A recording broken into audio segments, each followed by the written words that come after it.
Hello guys, এই সবে gym থেকে এলাম। এই যে দেখতেই পাচ্ছ আমার জিমের ব্যাগ, টাওয়াল ফাওয়াল সব নিয়ে এসেছি। দেখি একটু পাম্প হয়েছে আজকে, অল্প করে পাম্প হয়েছে।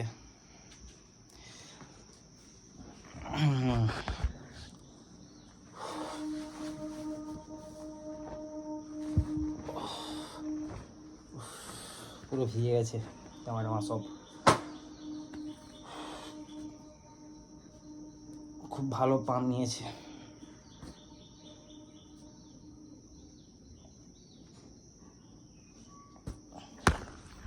তো কেমন হয়েছে কমেন্ট করে বলবে।